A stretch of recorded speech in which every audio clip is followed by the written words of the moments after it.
no le dirá, ahora tiene usted que darme 5 euros. No, hermano. ¿Sabe por qué? Por amor. No ganamos nada aquí porque venga más gente, no. Es porque queremos que seas parte también de esa bendición. Solamente. Así que sin ningún problema, si eso era un conflicto en ti, hoy voy a molestar, no es molestia, no es molestia. Es parte de la iglesia. Usted avisa y hay alguien que va a tu casa. Tendrás que levantarte un poquito más temprano, prepararte, por si hay que hacer un recorrido y buscar a los hermanos. Estamos disponibles. Para eso también Dios nos ha dado vehículos para ir y ayudarnos los unos a los otros y para colaborarnos. Así que no dejes de congregarte. Los martes estamos aquí orando a las 6 de la mañana. Una oración poderosa, un tiempo que usted empiece ese día diferente de los demás días. Es así. Así que qué bueno que podemos hacerlo. Amén. El martes en la tarde estamos los hombres. ¿Y los hombres de esta casa dónde estamos? Amén. Estamos, hermanos, tratando un tema peliagudo, que no le voy a decir a la iglesia de qué trata, porque bueno, es algo muy personal. Es muy personal. Pero el martes terminamos y tuvimos que seguir la reunión afuera con todo y frío. Imagínese usted. Sí, los hombres damos para eso también. Como para no querer desconectarnos.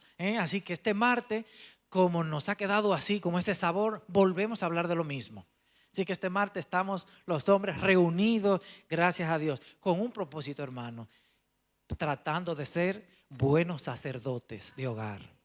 Fíjese, nos hemos enfrentado a puños ahí para ser buenos sacerdotes, a ver qué dice la palabra, tratando de ser unos buenos maridos, pero sobre todo excelentes padres.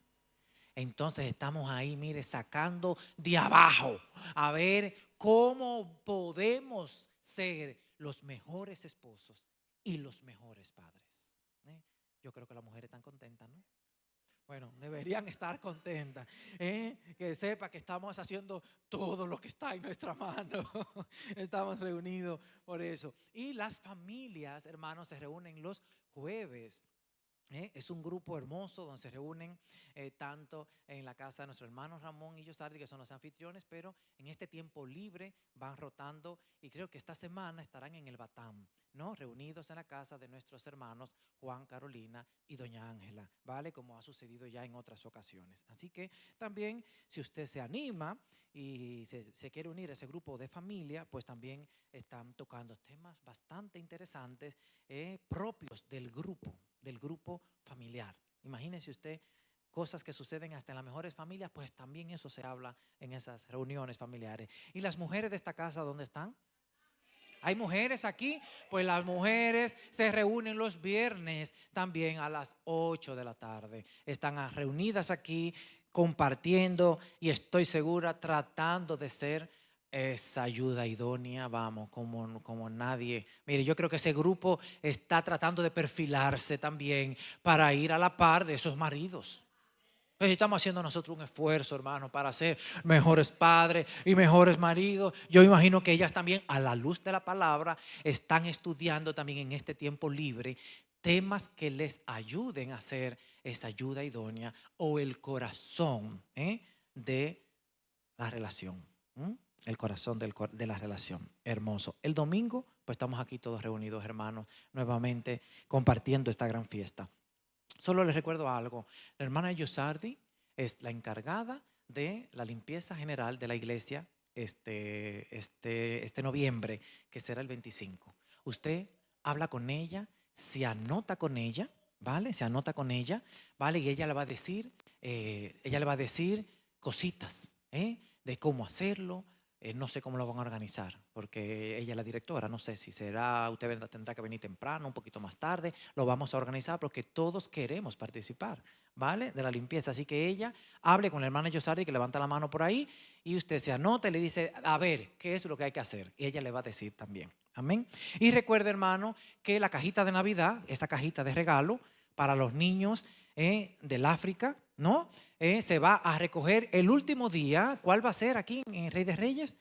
El día 24, que es viernes, es el último día para usted traer su cajita para ayudar a los niños. ¿Por qué? Porque el 25 los pastores viajaremos a Mérida para llevar la cajita allí, ¿vale?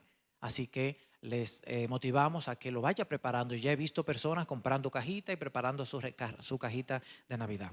Así que, hermanos, yo creo que no se nos olvida nada. Yo creo que estamos todos bien. Si usted está bien cómodo con el tiempo, con el clima, si no hace frío, si no hace calor, ¿vale? Yo quiero recibir con este entusiasmo a nuestro hermano Ramón Pérez, que el Señor ha preparado una palabra y ha inquietado su corazón. Mire ese hombre qué guapo está.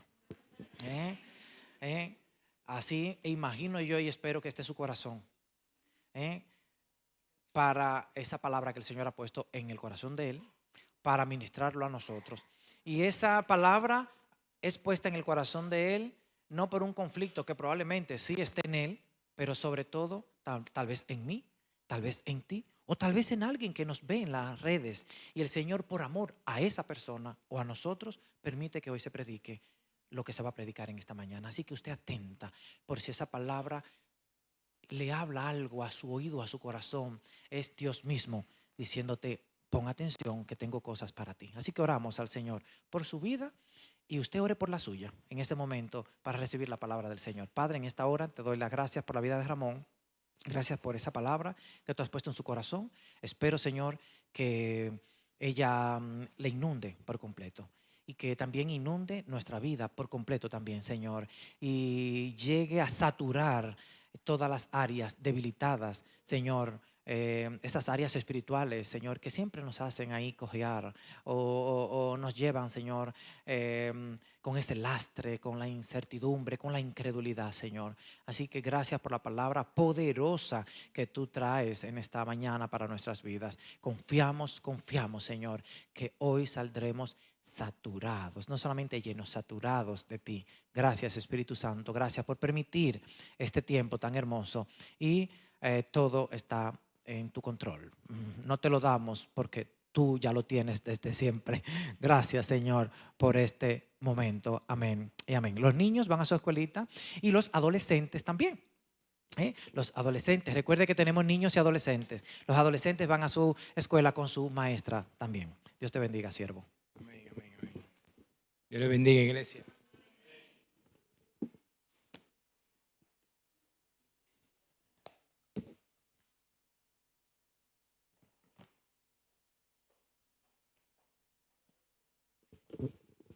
Bueno, en esta hermosa mañana quiero que consideremos una de las epístolas paulinas que encontramos nosotros en el Nuevo Testamento. Es una carta relativamente pequeña, miren, una hoja prácticamente de lado y lado y un poquito aquí. Solamente tiene 3 capítulos. Es una carta que realmente, aunque tengan 3 capítulos, es algo que tiene un contenido maravilloso, un contenido bastante edificante. Bueno, como la Biblia en general, ¿no? Dice que todo lo que está escrito aquí en la Biblia para enseñanza nuestra es. El grupo de los jueves tiene un bonito recuerdo, o diría yo que es una anécdota, ¿no? Al personaje a la cual está dirigida esta carta. Y ese es Tito. Hoy vamos a estar compartiendo algunos versículos de la carta a Tito. Tito, al igual que Timoteo, eran discípulos directos de Pablo. Por eso estas 2 cartas, tanto la de Tito como la de Timoteo, están muy ligadas temáticamente hablando, ¿vale? Ambas hablan de lo que es la sana doctrina, pero no como un dogma de enseñanza correcta, sino como una enseñanza práctica, ¿vale? Tito era un compañero bastante importante para Pablo. Lo vemos también en otras epístolas, como en 2 de Corintios. También lo vemos en Gálatas, acompañando a Pablo en su viaje a Jerusalén. Tito era de mucha confianza para Pablo. Él colaboraba con Pablo, por así decirlo, en temas económicos, como vimos en 2 de Corintios, en temas conflictivos que pasaban en las iglesias, como vamos a ver ahora aquí en la iglesia de Creta, ¿vale? Entonces, Pablo lo usaba para eso. Mire cómo dice en Tito 1, verso 5. Tito 1, verso 5 dice, vemos como Pablo le dice: por esta causa, Tito, te dejé en Creta, para que corrigiese lo deficiente y estableciese allí ancianos en cada ciudad, así como yo te mandé. Aparentemente Pablo fue a Creta cuando fue liberado de su primer encarcelamiento romano. Entonces fundó allí su iglesia y dejó allí a Tito. Y luego pues hace esta carta, porque esa isla de Creta era un poquito especial, ¿no? Allí tenían esos cretenses, por así decirle, ¿no? Tenían un temperamento un poquito rudo. Dicen que allí nació el dios Zeus, Dios con D minúscula. El dios Zeus, el gran mentiroso, el gran embaucador. Esta isla la llamaban como una isla pirata. Era como una islita que te comunicaba con Judea, con Grecia, con Asia Menor, con Corintios, así sucesivamente. A Pablo le gustaban esos lugares para ir allí a fundar las iglesias. Entonces eso, los cretenses tenían esa fama de rudo, de mentirosos, de malones. Y Pablo le dice a Tito, Tito, mira, quédate allí para que me ayude un poquito a resolver unos problemas que se están presentando allí. Al parecer, Tito tenía un poquito más de carácter que Timoteo, era un poquito más echado para adelante, y le dice, necesito que te quedes allí a lidiar con esa persona. Miren lo que dice en Tito 10, a partir del verso 10. Tito 1, verso 10. Dice, porque hay aún muchos contumaces, habladores de vanidades y engañadores, mayormente los de la circuncisión. Está hablando ahí de los falsos maestros, a los cuales es preciso tapar la boca. Ojo, Tito va a callarle la boca, pero es con una sana doctrina, no es con rudeza, ¿no? Como son los cretenses. Dice, ¿por qué? Porque trastornan casas enteras, enseñando por ganancia deshonesta lo que no conviene. Unos de ellos, su propio profeta, dijo, los cretenses siempre mentirosos, malas bestias, glotones, ociosos. Este testimonio es verdadero. Por tanto, repréndelo duramente para que sean sanos en la fe. Así que Pablo le da ese mandato a Tito, le envía esa carta, ya que Tito era un poquito más fuerte de carácter, y le dice, mira Tito, te voy a dejar para que te encargues de esos cretenses. En esta carta vamos a ver algunos asuntos importantes. Por ejemplo, en el capítulo 1 vamos a ver lo que son las personas idóneas, ¿no?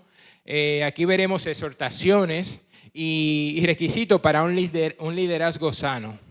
En el capítulo 2, como dije, vamos a ver lo que era la sana doctrina. Pero vuelvo y digo, no como un dogma de enseñanza, sino como lo práctico, una enseñanza práctica. Ok, ya tú te sabes eso, ahora vamos a ponerlo en práctica. Vamos a ver. Tú tienes la teoría, ahora vamos a practicarlo, ¿no? Y en el capítulo 3 vamos a ver la vida del cristiano en comunidad, pero como contracultura. Aquí vamos a ver nuestra condición, la condición en la que nos encontrábamos antes de conocer a Cristo. Aquí vamos a ver cómo se manifestó la bondad de Dios y cómo nosotros debemos de vivir de acuerdo a esa manifestación. Después de eso, vamos a ver cómo encaja todo esto en la historia de la redención. Amén. Entonces, como había dicho, los habitantes de Creta, ¿no? Como ya vimos, eran considerados mentirosos, malhumorados, inmorales, corruptos. Y Pablo le dice, Tito, mira, recuérdale a los cristianos de Creta, recuérdale que deben de ser todo lo contrario a lo que se piense de ellos. Recuerda lo que tienen que tener un estilo de vida que deben de ser un ejemplo para los demás, que tienen que llevar un estilo de vida totalmente contrario a los demás cretenses que viven allí, que tienen que reflejar cómo el evangelio, cómo la gracia y la bondad de Dios ha transformado sus vidas. Miren hermano, yo creo que para que entendamos un poquito, esta carta fue dirigida a los cristianos, no de Creta, pero háganse la idea de que ustedes están en Creta, de que ustedes están sentados ahí y son un cristiano de eso, ¿sí? Para que podamos entender un poquito más el mensaje. Amén. Acompáñenme en Tito 2, verso del 11 al 15. Pablo le dice eso a Tito, recuerden Recuérdame, Tito, a los cretenses que tienen que ser totalmente contrarios a lo que se piensen de eso. Ustedes tienen que vivir una vida que verdaderamente refleje el Evangelio de Cristo, reflejen todo lo que Cristo ha hecho por ustedes, cómo la gracia redentora del Señor ha transformado y ha cambiado tu vida. Entonces dice, porque la gracia de Dios se ha manifestado para salvación a todos los hombres, enseñándonos que, renunciando a la impiedad y a los deseos mundanos, vivamos en este siglo sobria, justa y piadosamente, aguardando la esperanza bienaventurada y la manifestación gloriosa de nuestro Señor Jesucristo.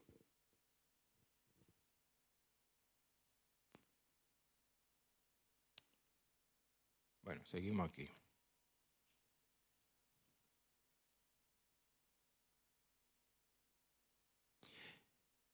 En este siglo, guardando la esperanza bienaventurada y la manifestación gloriosa de nuestro gran Dios y Salvador Jesucristo, quien se dio a sí mismo por nosotros para redimirnos de toda iniquidad y purificar para sí un pueblo propio, celoso de buenas obras. Yo le dije a mi mujer que me cambiara la tablet ya, pero no quiere. Se me apaga. Se me apaga, mira lo que me hace. Bien, hermano, qué grande versículo. La historia del Evangelio, la historia de la redención en 4 versículos. Wow. Entonces Pablo dice, miren hermano, tienen que vivir de acuerdo a esta historia de redención. Tienen que vivir de acuerdo a lo que Dios ha hecho por ustedes, que lo ha librado, que lo ha rescatado de una muerte eterna. Tienen que vivir acorde con esta historia. Eso es lo que Pablo le está diciendo. Y esta intervención, hermano, de Dios por la humanidad, esta historia de redención, nosotros la estamos viendo desde el Antiguo Testamento. Por ejemplo, en el Éxodo. Por ejemplo, Dios viene, interviene y libera al pueblo de la esclavitud egipcia. ¿Para qué? Para apartarlo, para que sea un pueblo santo, un pueblo apartado para Él. Le da su ley para que a través de su ley ellos puedan ser moldeados y puedan reflejar el carácter de Dios, puedan reflejar la justicia y la bondad de Dios a las demás naciones. Ahora, esa misma historia la vemos reflejada aquí en el Nuevo Testamento, pero ahora con la iglesia como población. Dios nuevamente interviene, da a su unigénito Hijo para morir por nosotros, a pagar la deuda, a redimirnos, a redimir a un grupo de personas, a un grupo de ciudadanos para apartarlo para Él, para vivir entre ellos, para hacerlo santo, para que nosotros entonces podamos reflejar el amor, la bondad, el carácter de Cristo a los demás. Y Pablo continúa con esa misma temática aquí. Continúa con esa misma historia, continúa con esa misma idea. Eso es lo que él quiere reflejar aquí. En nuestro grupo pequeño, en el grupo de los jueves, que se están dando temas verdaderamente muy interesantes, en uno de esos temas que le tocó a la hermana Carolina Morales dar el tema, ella empezó haciendo algunas preguntas. Y una de esas preguntas fue, ¿qué es el cristiano? Una pregunta confrontante. ¿Qué es un hombre cristiano? ¿Qué es una mujer cristiana? Verdaderamente, imagínense ustedes en un grupo de cristianos que tú le digas, ¿qué es el cristiano? O sea, aquí que yo venga y que le diga a ustedes, ¿qué es el cristiano? Evidentemente todo el mundo empezó a dar sus definiciones de lo que consideraban que era un hombre cristiano, una mujer cristiana. Pero luego tú te pones a analizar cada una de esas definiciones y tú dices, ¿realmente yo vivo acorde con esas definiciones que se dieron? Por eso decía que era una pregunta muy confrontante. Esta prédica de hoy, que no he dicho el título, se llamará Condición, Bondad y Salvación. Si me lo ponen los hermanos ahí. Condición, bondad y salvación. Ya veremos a lo largo de la prédica por qué el título, ¿no? Y en el capítulo 3 de Tito, vamos a ver cómo debemos de comportarnos nosotros fuera de la iglesia. Porque es muy bueno ser cristiano aquí dentro, pero también allí fuera nosotros tenemos que reflejar lo que Cristo ha hecho por nosotros. Nosotros tenemos que ser un reflejo de la bondad, de la misericordia de Cristo allí fuera también. Llevar un estilo de vida que refleje el carácter de un verdadero cristiano, tanto dentro como fuera de la iglesia. Pues en estos versículos que vamos a leer, Pablo menciona algunos puntos de cómo comportarse un cristiano en la sociedad, de cómo deberíamos nosotros de comportarnos en una comunidad, con nuestros vecinos, con las autoridades. Y también veremos algunos conceptos de personas que fueron rescatadas por Dios para reflejar el carácter de Dios.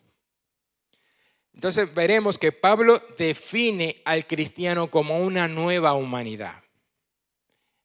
Y es lo que realmente somos.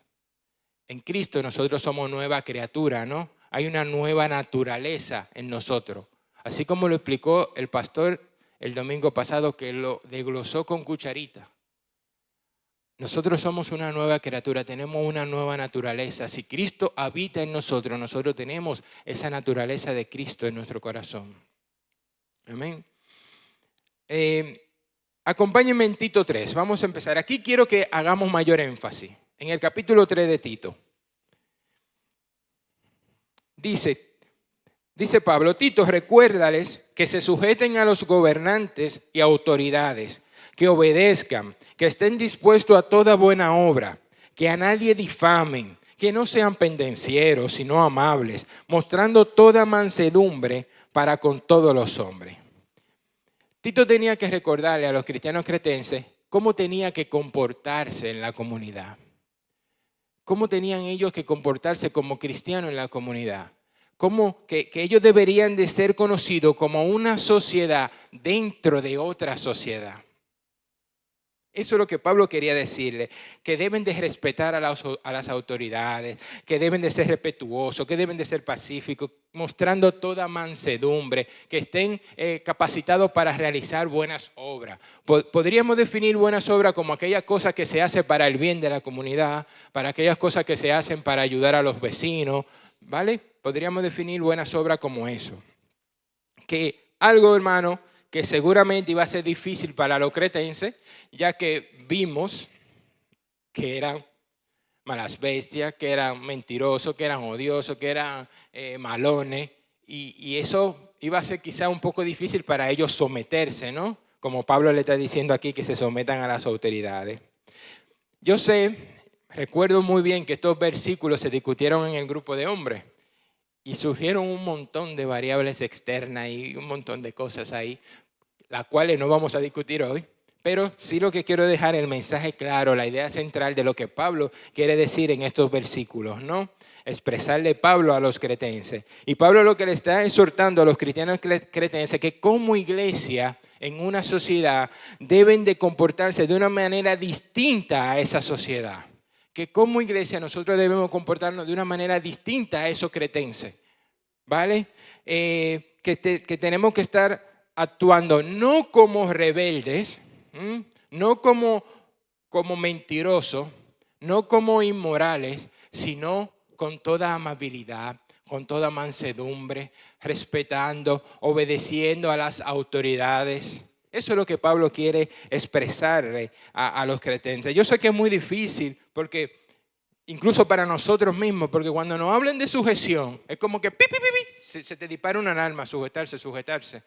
Y es por esa mala connotación, como ese mismo día explicaba nuestra hermana Carolina, el mundo tiene una mala connotación de lo que es la sujeción, donde en realidad para el cristiano sujetarse la sujeción para el cristiano es una cualidad muy bonita. Porque es la capacidad que tiene el cristiano de voluntariamente darse cuenta que una autoridad es puesta por Dios. ¿Vale? Entonces, siempre hay como una mala connotación, sujetarse. No. Miren lo que dice en Romanos 13, 1 y 2. Sométase toda persona a las autoridades superiores, porque no hay autoridad sino de parte de Dios, y las que hay por Dios han sido establecida.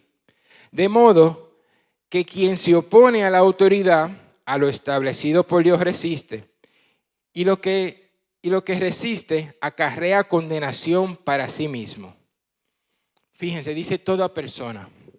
¿Cuánto más nosotros como cristianos no debemos de someternos a las autoridades? Cuando nosotros nos sometemos como cristianos a las autoridades, estamos viviendo en un orden. O sea, el hecho de yo saber que aquí dentro de la iglesia hay autoridades por encima de mí y allí fuera también hay autoridades por encima de mí, me ayuda a vivir en un orden. Ahora mismo, si se dan cuenta, hay un desorden. Nadie respeta a las autoridades, incluyendo en las familias, por ejemplo. Ahora mandan los hijos, no mandan los padres.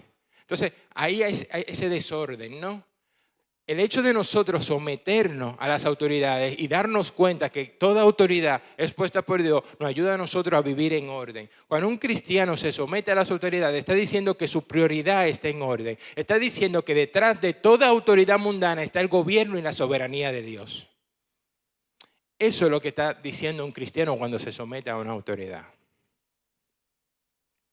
Entonces, hermano, nosotros fuimos creados para darle la gloria a Dios. Somos creados a la imagen y semejanza de Dios, sobre todo para que nosotros representemos aquí su gobierno, representemos su carácter, representemos la justicia de Él y que seamos realmente buenos en la sociedad. Cuando nosotros verdaderamente nos sujetamos, estamos diciendo que nuestro corazón está en orden. Estamos diciendo, no estamos preocupándonos porque quién es que va a gobernar en Plasencia o quién es que va a gobernar en España, que no estoy diciendo que eso está mal, sino que mi mayor preocupación es cómo está mi corazón. Mi mayor preocupación es cómo está mi corazón, si está obedeciendo o no está obedeciendo a Dios. Simplemente es eso. ¿Bien? Eso es lo que quiere decir el verso 1 y 2. Pablo le dice, recuérdale que deben de sujetarse a las autoridades, que deben obedecer a las autoridades y que tienen que estar dispuestos a realizar esas buenas obras. ¿Vale? Pero en el verso 3 del capítulo 3, nuevamente, aquí mire lo que nos dice. Aquí nos va a recordar nuestra condición anterior. ¿Cómo nos encontrábamos nosotros antes de conocer a Cristo? ¿Cuál era nuestra condición antes de que Jesús se revelara en nuestras vidas? Dice en el verso 3, porque nosotros también éramos en otros tiempos insensatos, rebeldes, extraviados, esclavos de la concupiscencia y deleites diversos, viviendo en malicia y envidia, aborrecible y aborreciéndonos unos a otros. Pablo dice, miren, esto éramos antes. Él se está incluyendo ahí. Él se está incluyendo. Y él empieza diciendo, yo era un insensato, yo era un necio. Y termina diciendo, yo era malo, yo era odioso. No sé, quizá alguno de nosotros puede verse reflejado en ese versículo 3. Iremos ahora desarrollándolo a ver si podemos ir reflejándonos ahí. Un insensato, un necio, que es lo mismo, ¿no? Es alguien que no tiene temor de Dios. Es alguien que no respeta a las autoridades. Es alguien que no reconoce que las autoridades están puestas por Dios. Y vive en rebeldía.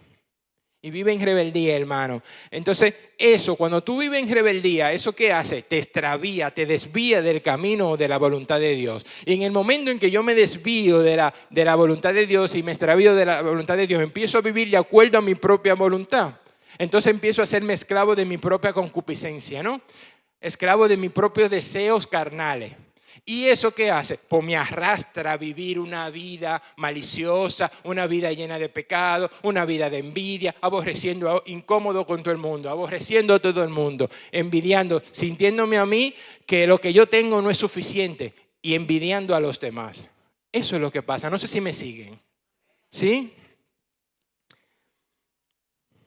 Entonces, el rechazo, hermano, a la voluntad de Dios nos lleva a nosotros a una vida pecaminosa. No, Ramón, que yo no era así, que yo realmente no era así. Mire, mi posición de incredulidad me lleva a una rebeldía con Dios. Solamente eso, hermano. El hecho de yo no saber cuál es la voluntad de Dios me pone en la posición de rebelde contra Dios. Así que yo creo que todos encajamos en ese versículo 3. Esto éramos antes, dice Pablo. Y Pablo hace esa radiografía para que nosotros sepamos quiénes éramos antes de Cristo y quiénes somos ahora con Cristo. ¿Vale? Que somos esa persona nueva, que somos esa persona renovada gracias a esa misericordia y a la bondad de Dios. Una persona transformada ya que Cristo habita en nosotros. ¿Qué quiero decirle con esto, hermano? ¿Qué quiero decirle? Que allí afuera hay personas que están en incredulidad. Que allá afuera hay personas que no han sido transformadas. Que allí afuera hay personas que todavía están esperando esa misericordia y esa gracia de Dios. Eso es lo que yo le quiero decir. Que allí fuera hay personas que todavía están esperando que llegue esa bondad y esa misericordia de Dios.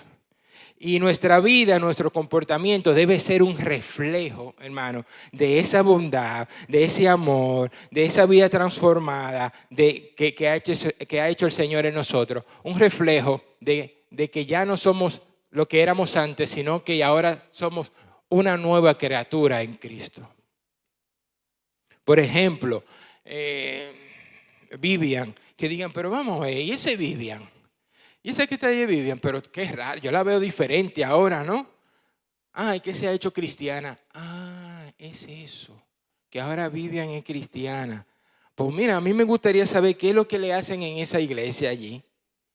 Me gustaría ir a visitarla, ¿ve? Y quizá eso puede hacer tu comportamiento y la forma de tu actuar que se active el plan de salvación en esa persona.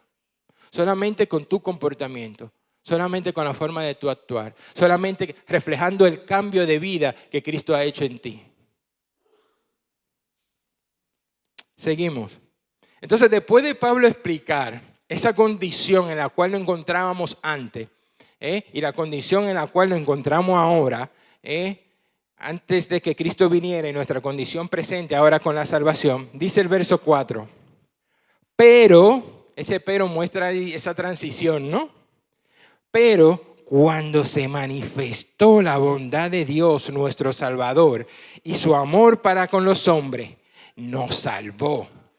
No por obra de justicia que nosotros hubiéramos hecho, sino por su misericordia, por el lavamiento de la regeneración y por la renovación en el Espíritu Santo, el cual derramó en nosotros abundantemente por Cristo nuestro Salvador. ¿Cuándo se manifestó la bondad de Dios? ¿Cuándo se manifestó? Cuando el Padre envió a su único Hijo a morir por nosotros en la cruz del Calvario. En la cruz se manifestó la bondad de Dios. En ese glorioso intercambio. ¿Cuándo se manifestó la bondad de Dios? Cuando Dios se te reveló a tu vida. ¿Cuándo se manifestó la bondad de Dios? Cuando tus ojos fueron abiertos. Cuando tus ojos fueron abiertos y te dieron conciencia de pecado. Ahí se manifestó la bondad de Dios. Cuando todavía tu vida era rebelde, cuando tú eras un rebelde, cuando tú vivías extraviado, de acuerdo a tu propia concupiscencia, a tus deseos carnales, ahí se manifestó la bondad de Dios. Cuando tú estabas en ese versículo 3, ahí se manifestó la bondad de Dios. Yo sé que muchos de nosotros han experimentado la bondad de Dios. Solamente el hecho de nosotros respirar. Estamos manifestando la bondad de Dios. El sol sale para todo el mundo, para el crédulo y para el incrédulo, para el que cree y para el que no crea. Eso es parte de la bondad de Dios. Pero de la bondad que Pablo está hablando aquí, de la manifestación de la bondad que Pablo está hablando aquí, se refiere a la cruz. Se refiere a la cruz, a la salvación por medio de Jesucristo. A eso que Pablo se está refiriendo aquí. Y ahí es donde se manifestó la bondad de Dios, en la salvación, enviando a su único Hijo a morir por ti y por mí en la cruz del Calvario, a limpiar nuestro pecado, llevarlo en el madero. Y no porque tú y yo hubiésemos hecho algo bueno, no porque tú y yo hubiésemos cumplido la voluntad de Dios, no. Lo hizo cuando tú y yo estábamos extraviados, cuando tú y yo estábamos perdidos, ahí se manifestó. No por obra. Lo hizo cuando tú y yo ni siquiera sabíamos cuál era la voluntad de Dios. Pero Él decidió amarte y salvarte. Dice, esta es la manifestación de la bondad de Dios. Juan 3:16. Lo estuve comentando con los hermanos. Dice, porque de tal manera amó Dios al mundo que ha dado a su unigénito Hijo para que todo aquel que en Él crea no se pierda, mas tenga vida eterna. Dice, de tal manera amó Dios al mundo. No dijo, de tal manera perdonó Dios al mundo. ¿Saben por qué? Porque lo que Dios quiere que nosotros, que ustedes sepan de Él, es su amor. Es su amor. Primero Él decidió amarte. Primero decidió amarte y entonces luego te salvó. Entonces vino, te vio Carla y dijo, voy a amar a Carla. Entonces la voy a perdonar y voy a depositar a Cristo para que habite en su corazón. Así fue. No fue porque yo me haya portado bien ni nada por el estilo. Es que Él decidió amarme indiscutiblemente de lo pecador que yo era. Él decidió amarme primero. Y es lo que Él quiere que nosotros sepamos de Él. De que Él nos ama independientemente de lo que somos. Todo empieza aquí, hermano. La salvación comienza ahí. No comienza de nuestra parte, comienza de Él. De Él comienza, ¿no? Y así Él fue el que dio el primer paso de manifestar su bondad para con nosotros. Nosotros espiritualmente estábamos perdidos en nuestros deleites y pecados, ¿no? Pero Él decidió amarte aún así. Nosotros estábamos viviendo de acuerdo a nuestra concupiscencia. No merecíamos nada. No merecíamos nada. Pero Dios derramó su bondad, su amor y su bondad por medio de Jesucristo. Solo la bondad de Dios nos puede guiar a nosotros a esa transformación. Solo la bondad de Dios.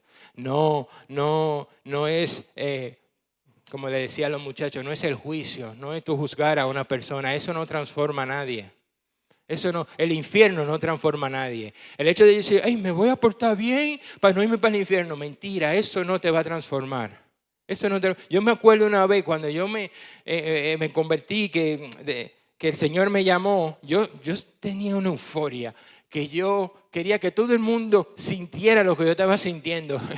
Yo mandé a una enfermera para el infierno, hermano. Si no te arrepientes, te vas para el infierno. No sabía, hermano.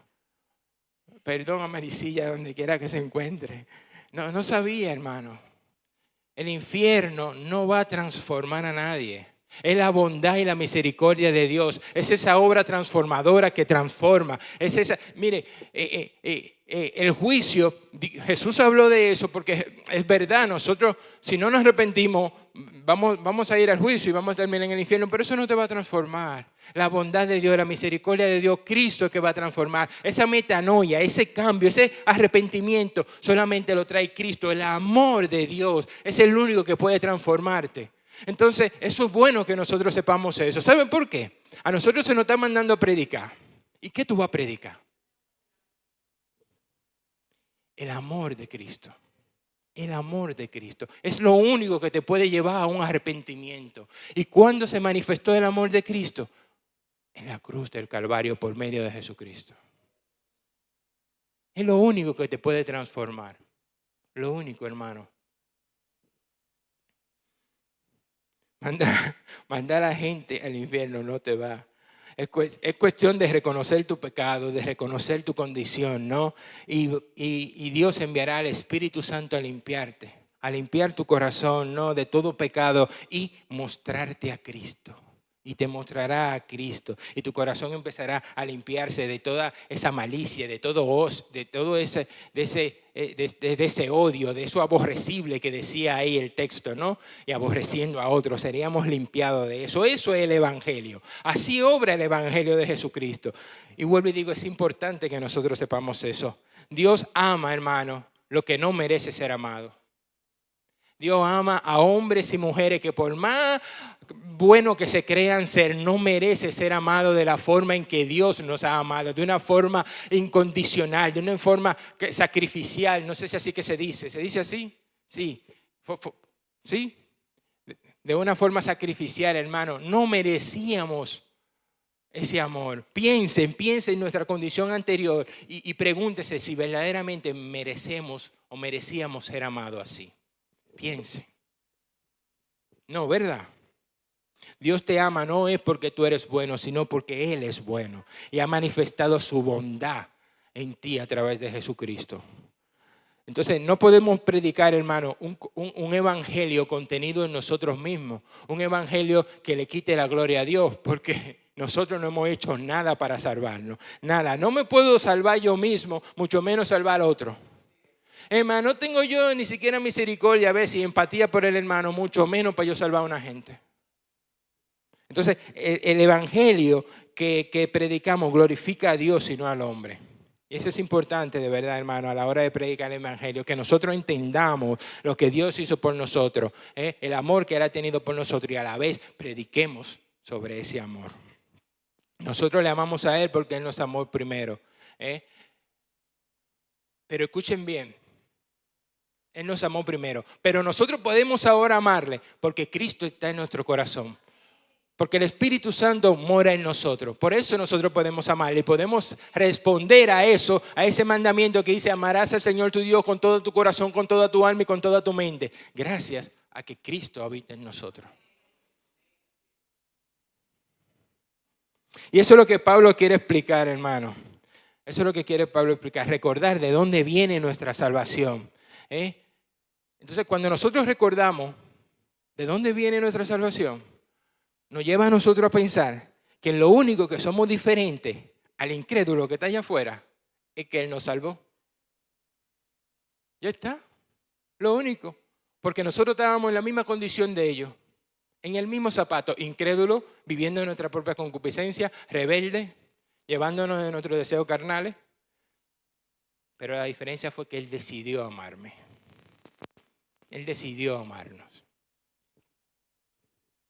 Tenemos que recordar esto. Tenemos que recordar esto. Porque, miren, no solo se trata de cómo yo vivo, sino también de cómo yo lo pienso. En Proverbio dice que tú eres lo que piensas, ¿no? De acuerdo a lo que piensa tu corazón, tal es Él.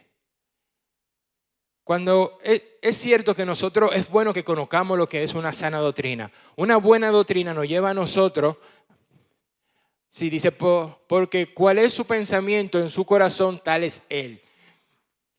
El hecho de nosotros conocer una buena doctrina nos lleva a nosotros a tener una buena conducta y un buen comportamiento, ¿verdad? Tanto dentro como fuera de la iglesia. ¿Vale? Entonces, no solamente se trata de cómo yo vivirlo, sino también que lo tengamos en nuestra mente, que lo pensemos. Y eso que lo llevemos a la práctica. ¿Vale? ¿Por qué, hermano? El hecho de yo conocer una sana doctrina, una buena doctrina, me tiene que llevar a mí a saber cómo me tengo que comportar, tanto con el incrédulo, pero también cómo me comporto con el creyente.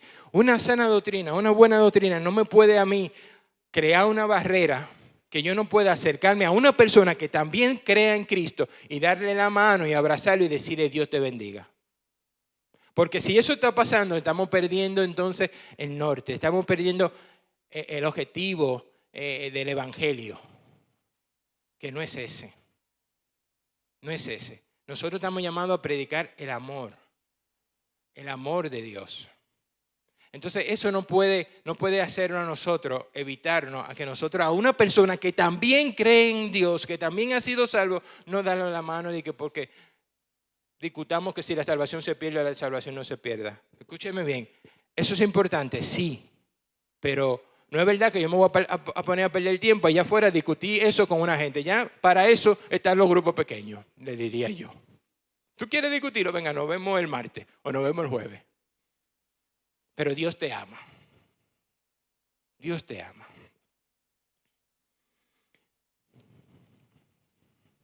Entonces, eso es lo que Pablo le dice que tenemos que recordar.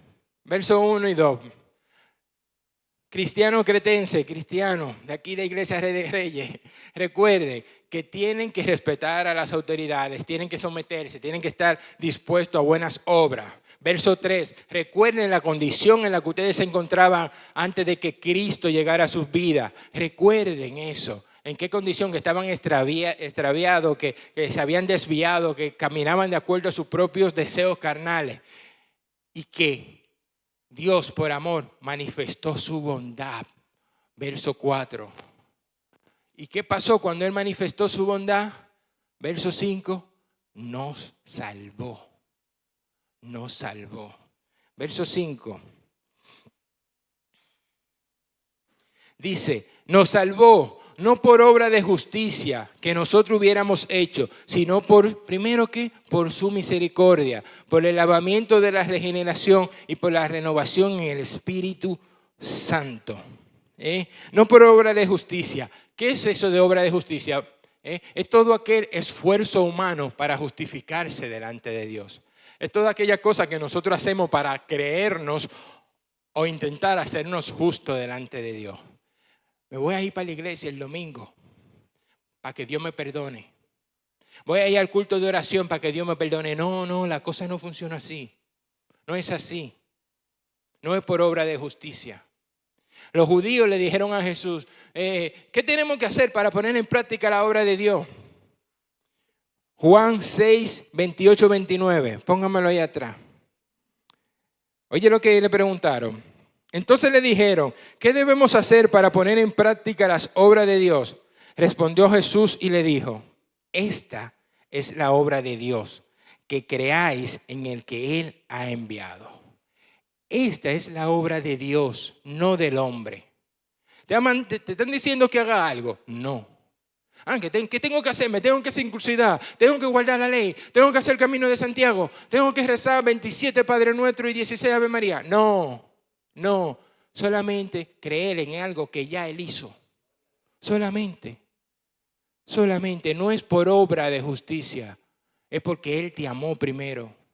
Es por eso. Misericordia, ¿qué es misericordia? Misericordia es tú no haber recibido lo que te tocaba recibir. Y gracia es recibir lo que no te tocaba. En el latín, misericordia lo dividen en miseria, y cordia de corazón. Y lo definen como misericordia, es sentir en tu corazón la miseria de la otra persona. Es sentir en tu corazón la pobreza de otra persona, el dolor de otra persona. Eso fue lo que Dios tuvo de nosotros. Misericordia. Misericordia. Es lo único que hay de diferente entre nosotros y el que está allí. Que la misericordia no alcanzó. Es lo único.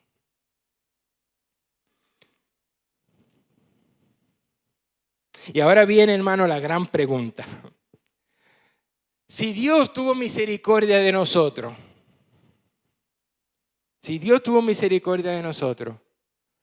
nosotros no tenemos que tener misericordia con el incrédulo, con el que está allí fuera. ¿A que sí? Qué bueno que lo han entendido. Acompáñenme a Mateo 18. Mateo 18 a partir del verso 23. Los dos deudores. Miren cómo dice. Por lo cual el reino de los cielos es semejante a un rey que quiso hacer cuenta con su siervo. Y comenzando a hacer cuenta, le fue presentado uno que le debía 10,000 talentos. Miren, 10,000 talentos es muchísimo dinero, hermano. Muchísimo. Le voy a contar la historia para que vayamos adelantando por la hora. ¿Qué sucede? Él le dice al rey, no, yo no tengo cómo pagarte ese dinero. No tengo cómo pagártelo. Y el rey fue movido a misericordia y lo perdonó. Le perdonó todo ese dinero que le debía. ¿Qué sucede? Cuando ese siervo sale de ahí, se encuentra un consiervo que le debe 100. Y le armó un lío. No tuvo misericordia de él, no lo perdonó. No le perdonó. Entonces, ¿qué enseñanza nos trae eso? Hermano, nosotros no teníamos con qué pagar esa deuda. No teníamos con qué pagar esa deuda. Y el Señor fue movido a misericordia y nos perdonó. No debemos de ser como ese consiervo. También tenemos que tener misericordia con el otro. Tenemos que tener misericordia con el de al lado. Saber que en esa misma condición nos encontrábamos nosotros. Saber que esa misericordia a ellos también lo puede alcanzar. Saber que a través de mi conducta, a través de mi comportamiento, eso puede activar el plan de salvación y puede atraer a esa persona a Cristo. Por eso cuando te digan, sal a predicar, yo no te estoy diciendo que te pares en la plaza con un megáfono a predicar, que lo puedes hacer, nada más hay que pedir permiso. Sino en tu trabajo, en el supermercado, en la gasolinera, en tu entorno. No, que yo no sé de Biblia. Cuéntale el amor que Dios tuvo por ti. Cuéntale cómo se manifestó la bondad de Dios en tu vida y cómo esa salvación llegó a tu vida. Cuéntale eso. Por eso ese título se llama condición. Cuéntale en la condición en que tú te encontrabas. Luego se llama bondad. ¿Cómo se manifestó la bondad de Dios? Y salvación. Porque después de que se manifestó esa bondad, te salvó. Cuéntale con tu ejemplo. Cuéntale con tu testimonio. Y predícale. Predícale así. Desde que te llegue algo, recuérdate. Condición, bondad y salvación. Ya verás. Ya verás cómo el Espíritu Santo pondrá palabra en tu boca. Y podrá expresar eso de una manera con denuedo, ¿no? Volvamos al verso 5. Miren, hermanos, si no podemos mostrar esa misericordia con el hermano, no hemos entendido la manifestación de la bondad de Dios en nuestras vidas. Si no expresamos esa misericordia con el prójimo, no hemos entendido eso. Dice, verso 5, no, nos salvó primero por su misericordia y luego por el lavamiento de la regeneración. ¿Esto qué es? ¿Esto qué es? Mire, cuando Cristo entra en nuestros corazones, nos limpia de todo pecado. Jesús nos limpia de todo a nosotros. Nos limpió para hacernos nueva criatura en Él, no para darnos una nueva naturaleza. Todo lo que había en ese verso 3 que leímos anteriormente fue limpiado por la sangre de Cristo en ese madero. Muchas personas entienden que ese lavamiento de regeneración es las aguas del bautismo. No. Ya eso se convertiría entonces en obra de justicia, ¿no? Entonces tus pecados no quedaron en el agua, quedaron clavados ahí en la cruz. Ahí quedaron clavados tus pecados. ¿Vale? La regeneración es obra de Dios. Dios envía al Espíritu Santo a limpiar tus pecados. Pero sin Cristo en tu corazón, tú no puedes tener al Espíritu Santo como santificador. Escúchenlo bien. Es obra de Dios, no obra del hombre. Y el Espíritu Santo es el que te limpia a ti de todo pecado, ¿verdad? Pero si tú no tienes a Cristo en tu corazón, el Espíritu Santo no puede limpiarte de pecado. Entonces necesitas a Cristo en tu corazón. Necesitas esa nueva naturaleza en tu corazón. Necesitas esa manifestación de la bondad de Dios en tu corazón.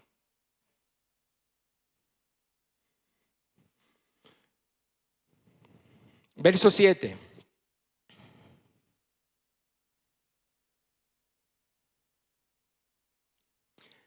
Para que justificado por su gracia, viniésemos a ser herederos conforme a la esperanza de la vida eterna. Wow, qué versículo, hermano. Dios actuó por medio de Jesús para salvarnos, derramó de su amor, derramó de su Espíritu Santo para limpiar ese corazón odioso, ese corazón malicioso. Y por medio de Jesús ahora hacernos a nosotros una nueva criatura, hacernos justos delante de Él, justificarnos delante de Él. ¿Qué es ser justificado? ¿Qué es eso? Es que Dios te ve a ti como si tú nunca hubiese pecado. Es que todo lo pecado y toda la diablura que tú hiciste en tu vida anterior cuando vivías en el verso 3, todo fue traspasado al corazón de Cristo, como si Él sí hubiese vivido una vida pecaminosa. Aquel que no fue pecado se hizo pecador para que se haga justicia de Dios en Él. Segunda de Corintios 5:21 en multimedia, pónganme ese ahí. Aquel que no conoció pecado, por nosotros lo hizo pecado para que nosotros fuésemos hechos justicia de Dios en Él. Wow, hermano. Gracias a que Él, siendo santo, se hizo pecador al cargar con nuestro pecado. Hoy tú y yo podemos declararnos justos delante de Dios. Podemos declararnos justos delante de Dios. Y eso nos lleva a que tendremos una vida eterna, que seremos herederos de esa promesa de la vida eterna, ¿no? Somos parte de una nueva creación en Cristo, de una nueva naturaleza. Hemos sido lavados, hemos sido regenerados, justificados. Por tanto, un futuro grande nos espera. Un futuro grande nos espera. La vida eterna, hermano. En el Antiguo Testamento hay una promesa que está como muy relacionado a esto de la forma de limpieza o renovación del corazón, que está en Ezequiel 36, a partir del verso 25 en adelante, hasta el 28, dice: esparciré sobre vosotros agua limpia, y seréis limpiados de toda vuestra inmundicia, y de todos vuestros ídolos os limpiaré.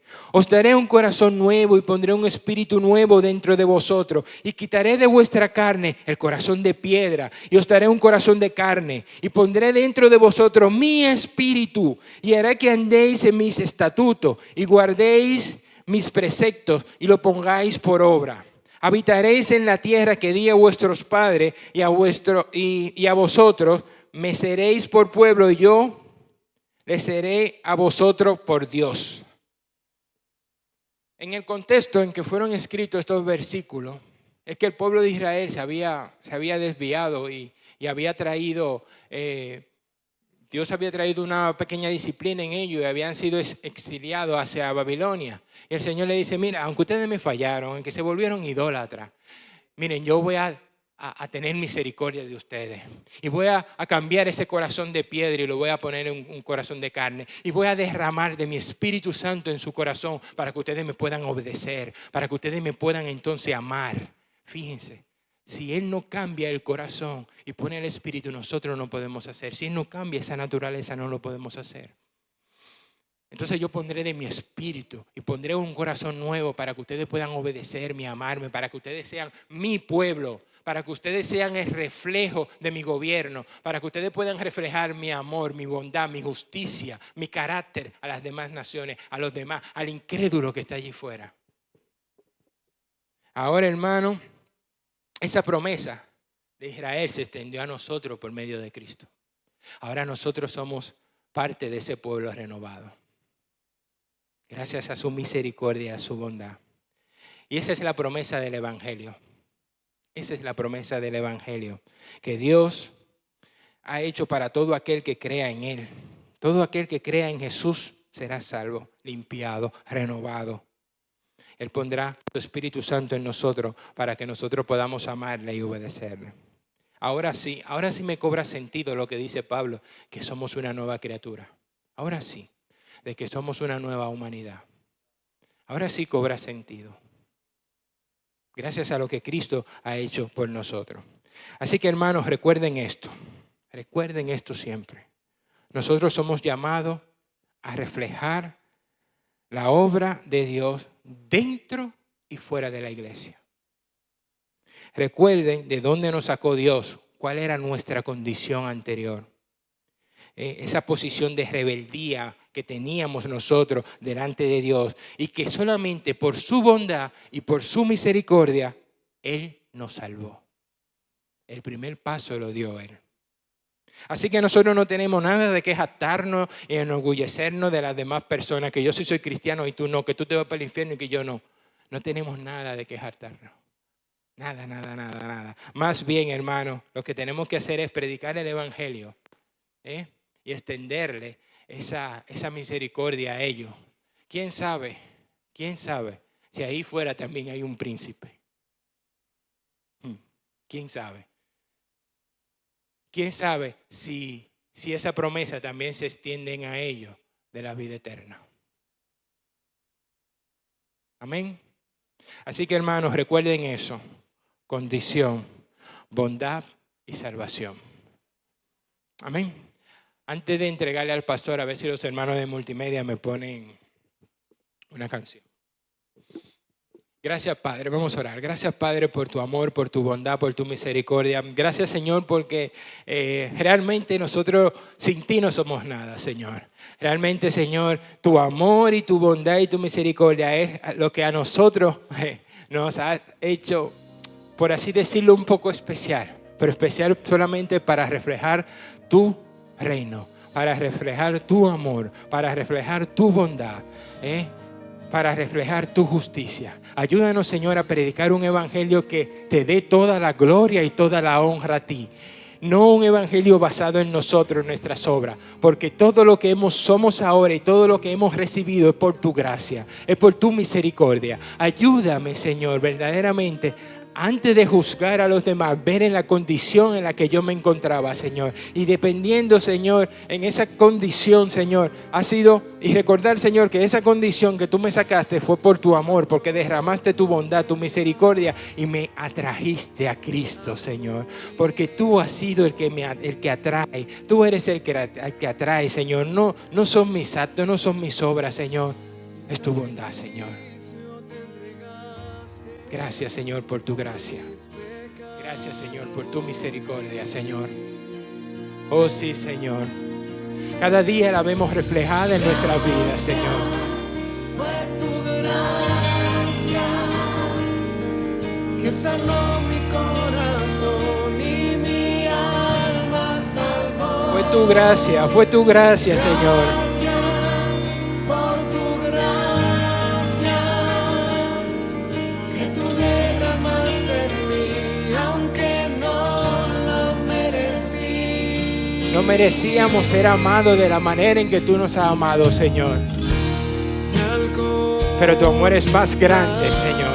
Más grande que mi pecado, más grande que mi iniquidades, Señor. En tu belleza y hermosura Tu amor es más grande que tu enemistad con el pecado. no resistiré y caeré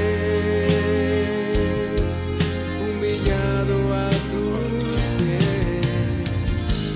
Eternamente y para siempre yo te agradeceré.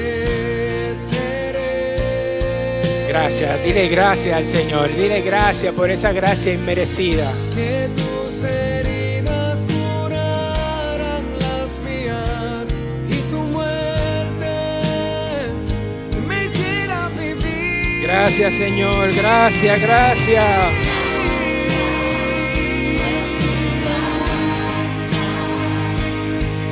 Que sanó mi corazón y mi alma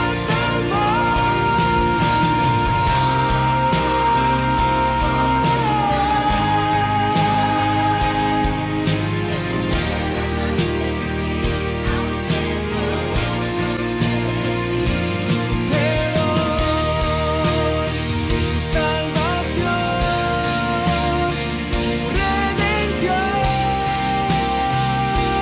tu paz en mi corazón por tu amor y compasión, libre yo soy. Gracias, Señor. Gracias. Gracias por Jesús. Gracias porque la persona de Jesús vive en nosotros.